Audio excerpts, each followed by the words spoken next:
you about one of the newest papers that we wrote on non-convolutional graph neural networks.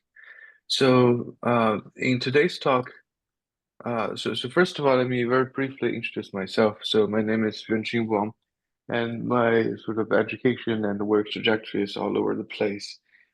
So I was born in a small city in China called Nanjing. It's small by Chinese standard, but it's Oh, uh,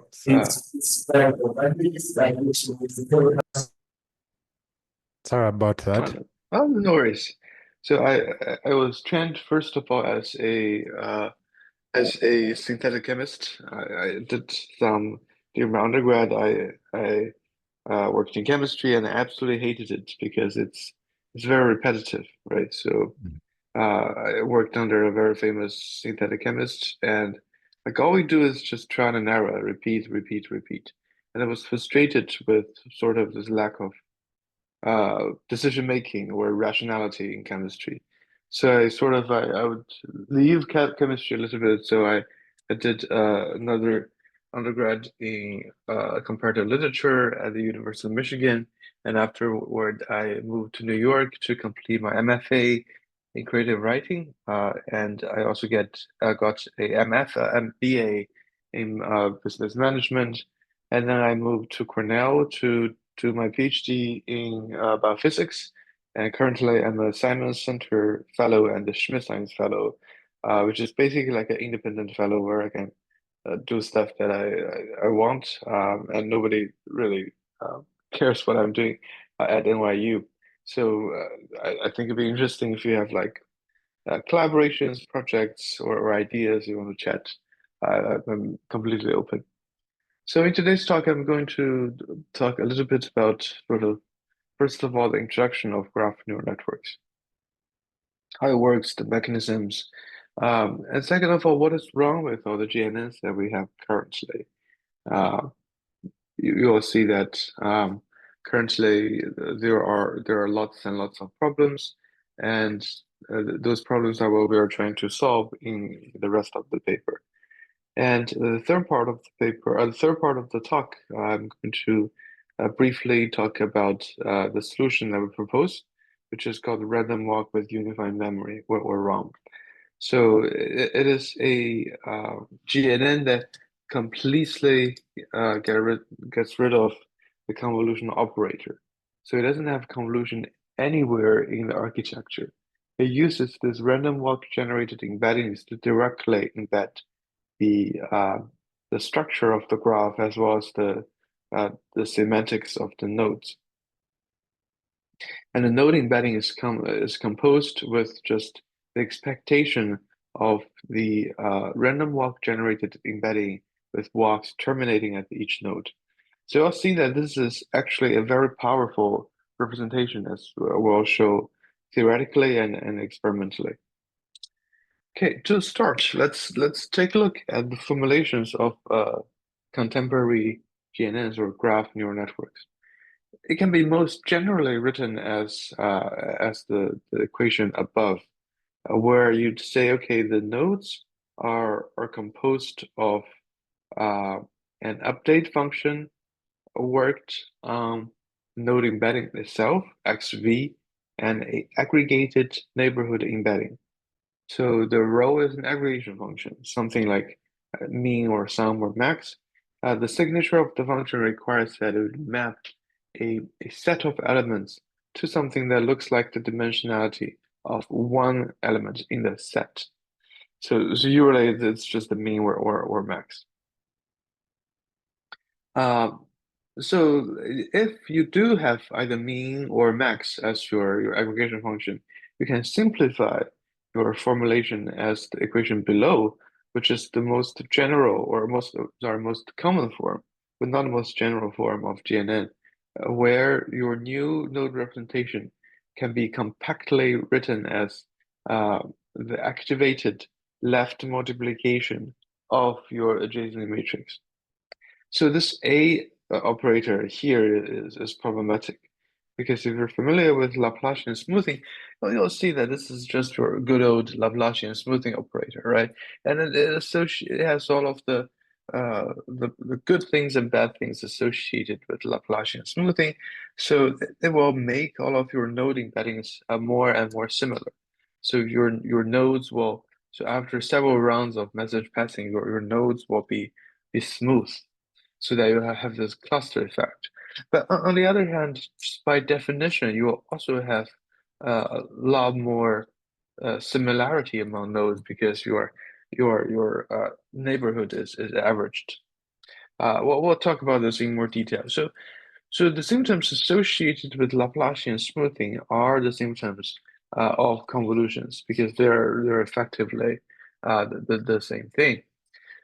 So the first symptom that we're going to talk about is the lack of expressiveness. I'll just pause for a second to see if there are any questions. No, I think not yet. All right. So first of all, we can theoretically examine the expressive power of these kind of traditional convolutional graph neural networks or Weisfeiler-Lehman equivalent graph neural networks. So in this paper by Xu et al. That was published in iClear 2029, it was groundbreakingly illustrated that all of the traditional convolutional GNNs can be can have the or at most can have the expressive power as for Weisfeiler-Lehman test, which is a very very traditional graph isomorphism test in applied math. So the idea of Weisfeiler-Lehman test is that if you have a graph, then you can expand your graph as a tree from each node. And whether the graphs starting at each node are isomorphic can be determined by whether this tree are isomorphic to each other when you judge by this iterative coloring scheme. So for example, if you take a look at the graph shown here, you have this kind of four-membered cycle with two of the nodes also connected. And if you expand the tree starting from the blue node on the top, you'll see that, okay, you have three green nodes as your first level of leaves. And each green node is either connected to two green node or two green node and a blue node or one green node and one blue node. Right. So I'll see that, okay, this is the test that we do iteratively to see whether these two graphs are isomorphic.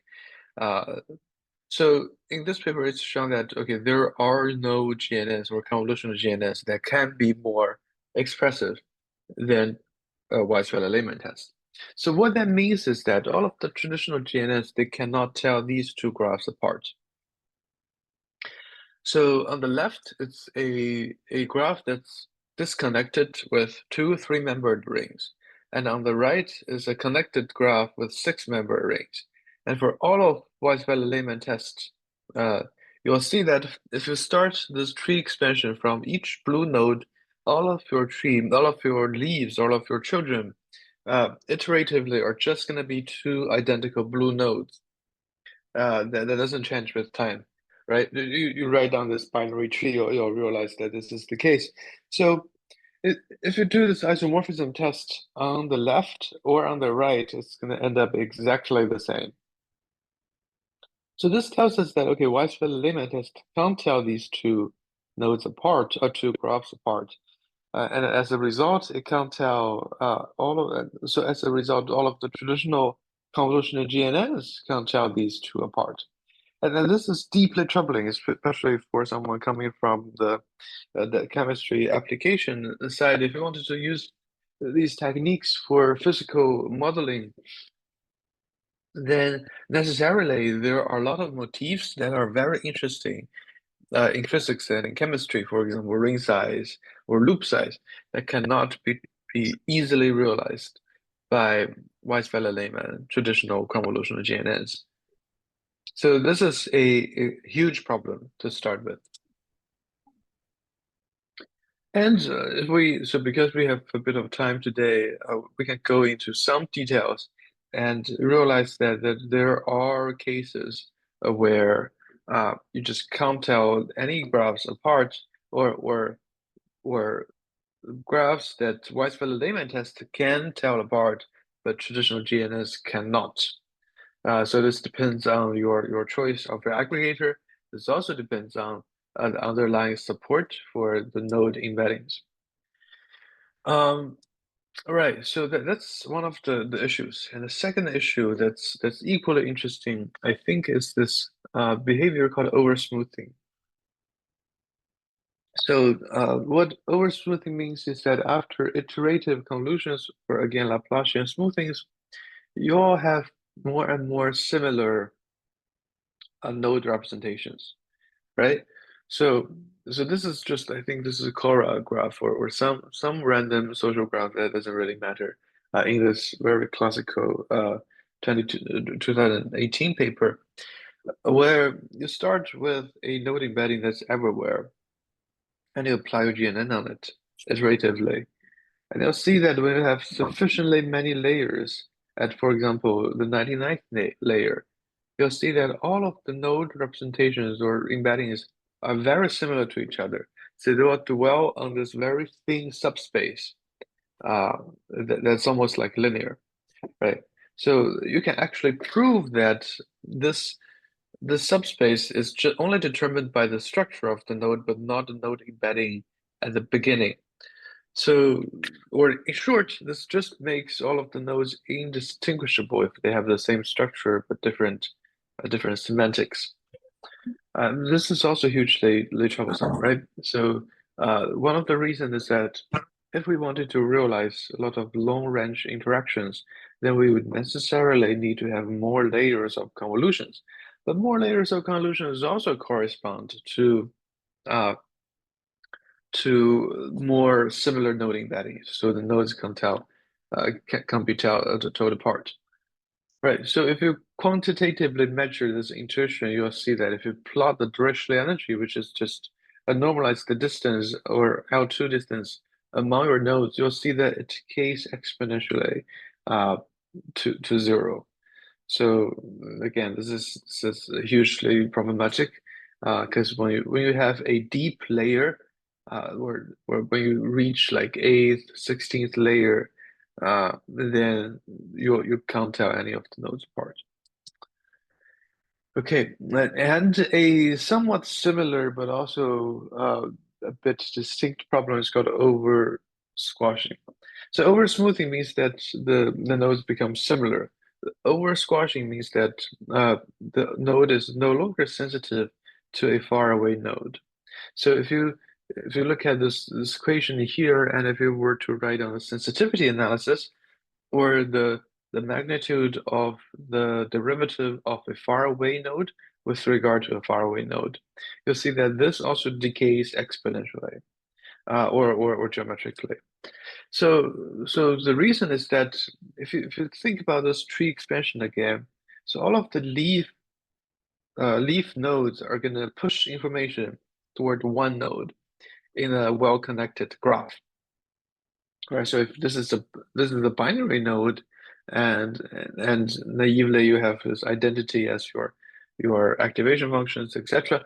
Then at nth layer you're gonna have 2 to the nth, or 2 to the minus nth power naively of sensitivity if everything else is the same, right? So this geometrically growing reception field is another huge problem of GNN. And as a result, you'll see that when you try to model for example, quantum mechanics behavior in chemistry, and you wanted to model long-range interactions again, then you necessarily need a very wide layer to encode that, which also corresponds to the overfitting, etc. So, but by the way, this lemma can be very easily proven. Uh, and if you take a look at the figure here, it is very interesting. So it shows that if you wanted to model a problem radius of R then you'd have a combinatorially large width of the layer that's required. And in the table, they show that for a lot of the chemistry applications, one way you can very simply improve your performance would be to if you were to add a fully connected layer to allow every node to talk to every node. So yeah, this is again the oversmoothing and oversquashing. They grow with the size of the dependency you wish to model, which can be very troublesome for physics and chemistry related interactions. And again, finally, we analyze this in the light of this underreaching behavior, because of course the information that are n steps away cannot be realized by a convolution that's only n minus one steps. So you need more steps to to model a lot of the interactions, but more steps also correspond to these symptoms. So it's really a dilemma. And traditionally, if we look at a lot of the GNN literature and the applications, you'll see that most ubiquitously people use like 2 to 4 layers of GNNs because more than that, you will see a sharp performance decay. And part of the reason is that GNNs were built upon this assumption of homophily, which means that similar nodes are more likely to form a structural connection. And conversely, a structural connectivity more often than not infers or implies a semantic similarity. And this is like a very valid assumption in social modeling most of the time, right? So for example, if you have a group of friends, then you most likely share some traits, right? Either share like some experience in work or in education, or you share some hobby. There got to be something that bonded together. So you have some sort of sorry. So have some level of similarity in your social network. So this is one of the earliest social networks that people have put their hands on. It's called Karate Club. So they modeled the sort of the social interactions in a karate club, and they cluster or they classify each of the players in some peers or some schools, and they'll find that okay, similar or people of the same class are much more likely to form interactions with each other.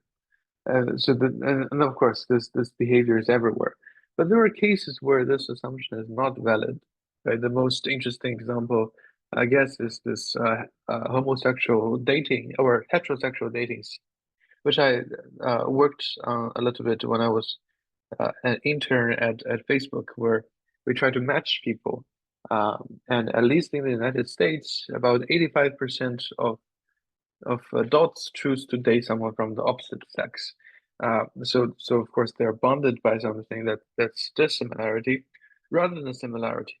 And of course, like in dating, like people are not always looking for the identical self. And this is also true in a lot of scenarios. For example, in physical modeling, for example, a cation and an anion will form an interaction because they're different. And the list go on, right? So the assumption of homophily doesn't always apply.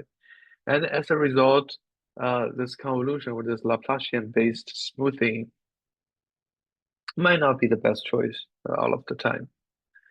So in light of these, we designed RUM or a recurrent walk or random walk with unifying memory. So the idea behind RUM is very, very simple. So first of all, there are no convolutions at all. Everything is just a expected embedding from your random walk. Uh, and this random walk is processed by a gated recurrent unit or any kind of RNN would work. And to be more specific, two sets of representation are processed. The first is what we call omega X or semantic embedding. And the second set, if you take a look at table one, the second row is called omega U, which is what we call the structural or motif representation. So the first one, the omega x, is very easy to understand. So if you have a random walk and you just simply note down the semantic embedding of all of the nodes along the trajectory, right? So for example, if you let's look at a few examples here. So this is a chemical graph of propylene oxide. And if they were to just traverse back and forth or tutter back and forth between the oxygen marked here and the uh, first carbon, uh, you will see that your omega x will simply be COCO. All right, so you start with the carbon, you go to oxygen, you go back to carbon, to the same carbon, you go back to the same oxygen. So you're repeating your tuttering. So the corresponding omega u would be 0, 1, 0, 1. So this idea of structural representation is based on this very simple algorithm called anonymous experiment, where you note the number of unique nodes insofar traversed as the node representation. So when you do this tutoring between the two unique nodes, it will be 0, 1, 0, 1. But for example, let's look at the last example where you start from the carbon, you go to the another carbon, and you go through this ring. It will be 0, 1, 2, 0. So the index here corresponds to the first time you've traversed the node and how many unique nodes that you've sampled so far, right? You can look at the mathematical definition in the algorithm one listed here. So as a matter of fact, this is a extremely powerful representation. And when you combine that with the semantic representation, it can uniquely describe all of the non-isomorphic graphs up to the reconstruction conjecture. So there are a few technical details here. So first of all, the random walks that we considered here are all unbiased random walk. So all of the neighbor nodes have equal landing probability. Uh, so there are no bias. So this is a good thing and a bad thing. The good thing is that it's very easy to parallelize this operation on GPU. But the bad thing is that you will have this tutoring behavior where you have two cycle nodes which are not very meaningful. And there are so if you look at the reference 37 in our original paper, you'll see that this anonymous experiment framework can uniquely describe all of the non-isomorphic graphs up to the reconstruction conjecture. So it is indeed very, very expressive. And we also have this self-regularization technique in place, where along the random walk, given the structural representation, where the model is asked to predict the next token that's going to be traversed, or the semantic representation thereof. So this gives a chance for the model to regularize against itself and learn the representation in a more principled manner. Right. So this is related, of course, to a wide plethora of works, either conceptually or theoretically. So first of all, this is related to random walk-based kernels, and a lot of the ideas, uh, in terms of the expressiveness, can be traced back to the random walk kernels. And this is also actually very related to graph transformers, which is another class of models that would uh, get rid of oversmoothing from the beginning, right? So you allow all the nodes to talk to all the nodes, and thereby you don't need to get this Laplacian smoothing. But the problem of graph transformer is that it scales quadratically with regard to the size of your system. So you can't scale it to very large graphs. For example, social graphs of millions of nodes, whereas ROM can, as we'll show very soon in one of the tables. We can scale to millions of nodes. And lastly, this is also related to stochastic regularization. There's a rich framework around the stochasticity in GNNs, and it's shown that this kind of stochasticity is very good towards not only its representation, but also its over-smoothing behavior. Because if you do like a perturbation, you'll see that by Jensen's inequality, then the Dirichlet energy is always larger. Right. So there are a few nice properties theoretically about the ROM, and then we can take a look at them one by one. So first of all, ROM is permutation equivariant, right? This is very natural because the semantic representation and the anonymous experiment are all index independent. So if you permutate the matrix, you'll see that the embedding won't be changed. And it is strictly more expressive than non-convolutional graph neural networks because it's strictly more expressive than the Weisfeiler-Lehman test. There are a class of graphs that can be distinguished by ROM analytically. For example, these uh, two graphs where one is 3 cycles and one is 6 cycles. This is this example that we talked about before. So all of these kind of graphs can be realized or distinguished by ROM, but they cannot be distinguished by any of the Weisfeiler-Lehman tests, and they cannot be distinguished by any traditional GNNs. There are like deeper theoretical frameworks behind this, where we can say that ROM can distinguish almost all of the non-isomorphic graphs up to the reconstruction conjecture. But for now, it's suffice to say that it's more expressive than the traditional GNN. And next, we show that ROM alleviates oversmoothing from the beginning, because you can also derive a lower bound on the Dirichlet energy or the expected Dirichlet energy. So if you plot the Dirichlet energy as a function of the number of message passing steps, for traditional GNNs, you will see that it decays exponentially, right? So this is figure 2. It's on the log scale. So all of the linear decay actually corresponds to an exponential decay, and so ROM is the only architecture where it can go many steps without having this kind of decay. And one of the reasons is that this is so the Dirichlet energy, if you have a non-contractive RNN, the Dirichlet energy is bonded by the initial Dirichlet energy. So it never decays. And this has a huge impact on the number of message passing steps that we can do on the graph. So if you look at figure 3, you'll see that, okay, even if we have very long walks or if we have very many number of message passing, this is still a very performant model, and you don't need a lot of sample size to keep this performance. And again, this is very easy to prove if you just have non-contractive RNN and have your Dirichlet energy bonded by the initial Dirichlet energy. And lastly, we can do the same treatment on the over-smoothing behavior or over-squashing behavior, and you can derive a lower bound for the sensitivity and show that it doesn't suffer from the over-squashing behavior either. So you can have a long problem radius and have ROM still being able to recognize a lot of long-range interactions. So with that said, we applied ROM on lots of the traditional standard benchmarks, and we see that ROM outperforms a lot of the traditional benchmarks that are included here. And the only case really when ROM is not among the best is when, first of all, you have a very a dense graph and your average number of layers is very large.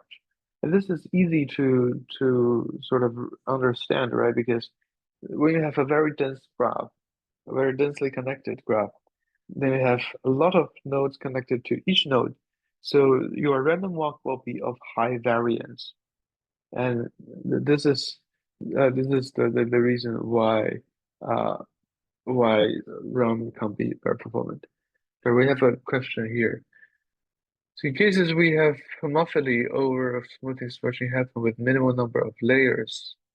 Right. So as we talked about before, over-smoothing and over-squashing are functions of the number of layers, right? So if you have many layers, this will be more severe. If you have few layers, this will not be as severe. But the dilemma is that you oftentimes need more layers to realize long-range interactions. So on the one hand, more layers is good for you because you can model more interesting behavior, but it will also cause more problems. So this is sort of like the balance that one needs to strike. But ROM doesn't suffer from this. You can go many layers without sacrificing any of these behaviors. Okay, so is there an optimal number of layers for GNN? Yes, so like this is usually tuned as a hyperparameters. And typically people use 2, 3, 4, 5 number of layers in GNNs. And I've never seen anything that's more that's deeper without a lot of delicate treatments. For example, a residue connection, which also harms the robustness, etc. So naively, yeah, people usually use 2 to 4 number of layers. Yeah, I hope that answers your question. Right. So lastly, we also see that ROM is very fast and it's very robust. So this is figure 4 is actually a very interesting. It's perhaps my favorite figure in this paper. So we compare the speed of ROM as a function of the number of random walks or the size of the random walk, which corresponds to the number of message passing steps in ROM, and we plot that, and we also plot a few variants determined by the sample size, so shown in brackets.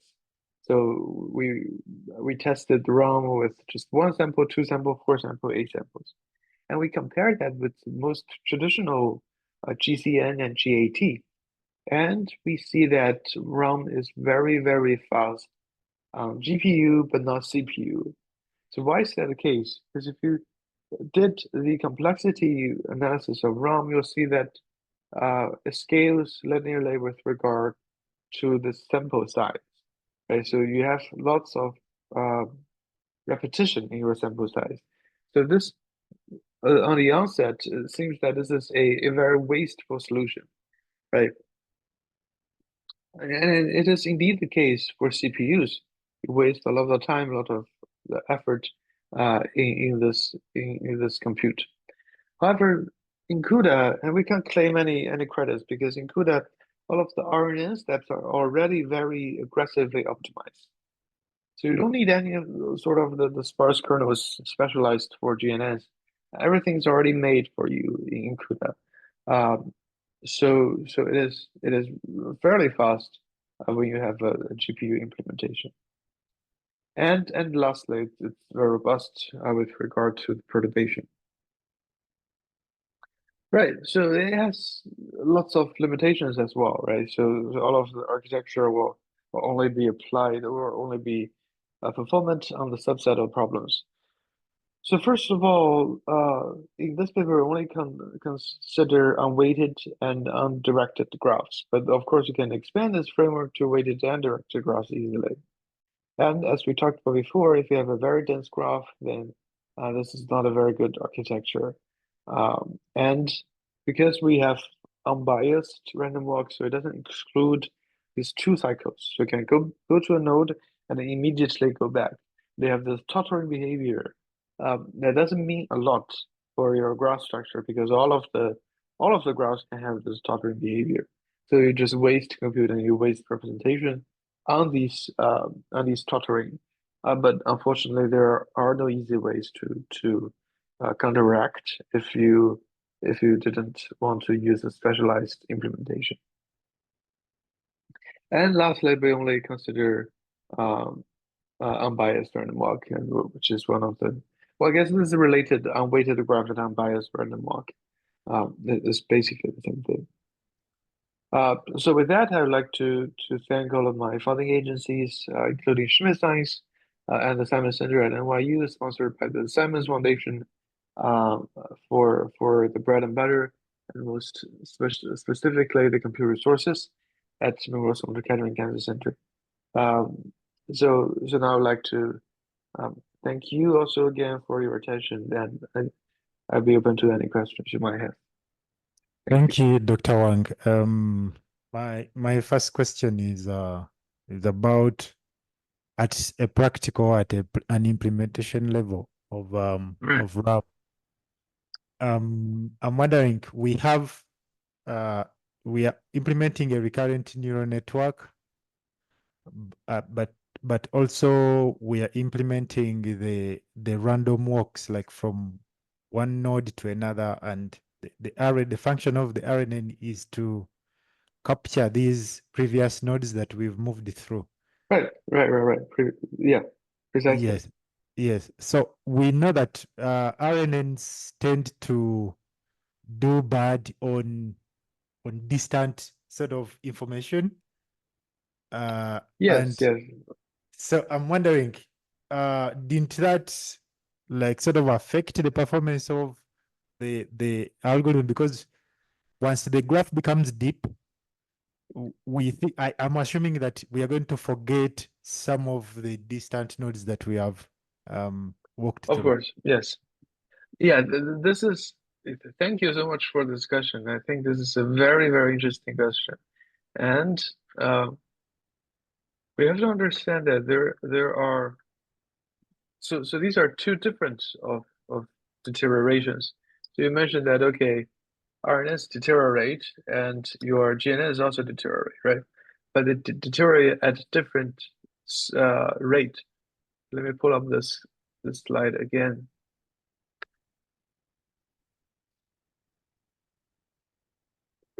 So A is how your RNN would pass information.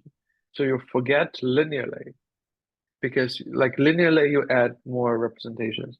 But for GNN, you this is exponential or geometric, right? This is always two like if you have a binary tree, then it's the two power. Okay, So it both deteriorates, but for GNN it deteriorates much faster than RNN. So of course, okay, if you have like a very long walks, then you have the symptom. But by that time, your traditional GNN would already be like basically unusable. okay. That's a good insight. Um, Another thing about the results from RAM. Hmm. I saw the results about, I think, node declassification, but I was wondering about link prediction and maybe node prediction. If chemists are to sort of apply like maybe predicting some sort of bonding with another compound. Ah, right. So I Um, think yes. yeah, for bond prediction, it's a bit difficult. I think because the random walk requires the graph structure to be already specified a priori. So I'm not sure you can do on those tasks. But for graph regression, for example, if you look at table five, this is something that we can do very well. Okay.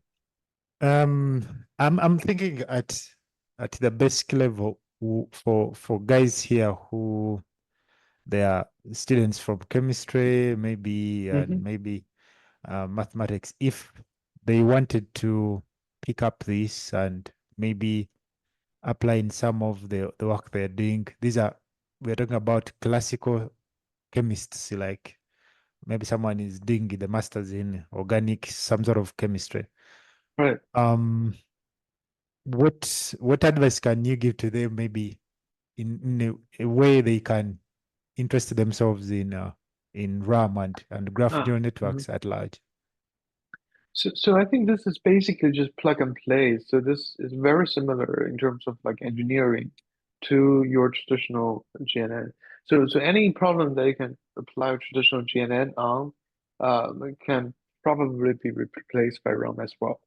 So we have implementations attached to the paper, and you can take a look at the GitHub and it's implemented in DGL and PyTorch. So so yeah, this is really just plug and play. I think it will be fairly easy once you are familiarized with traditional GNNs already. Um, Mine, there is, I think you will also need to bring the slides back. Mine is about RAM itself. There is a, an implementation in the paper or an equation that was written. I think it was combining semantic and topological trajectories. Uh-huh. That equation, I want to think about it as some sort of a homomorphism or a transformation, but it got complicated. If you could bring up the slide, where Okay. 1 second. You're talking about the combination of the two representations, right? yes, something like that. Or This, yes, that one, that uh-huh. equation. The phi x and the phi u. I think I missed the details here on the this representation, literally. Oh, so omega x is the semantic and omega u is the structural, and you push everything through RNNs and combine them. Yes, and now for the structural sort of, should I say, features? For example, in this one where you're looking at the carbon oxygen, I think bonds, carbon, yes, carbon atoms. How are the structures or the relationship, the bonding represented in this representation? Like, do you look at the bonds? Do you look at the valence, sort of things like that? The representation Oh, of this structure, yes. yeah. So the chemical graph are defined by the chemical bonds. Okay. Yep. Yeah. I think that was most from me. I don't know about other members if they have burning questions. Otherwise, we would call this a day, and we thank Dr. Wang for this Thank you. wonderful presentation. Thanks Um, so much for inviting me. you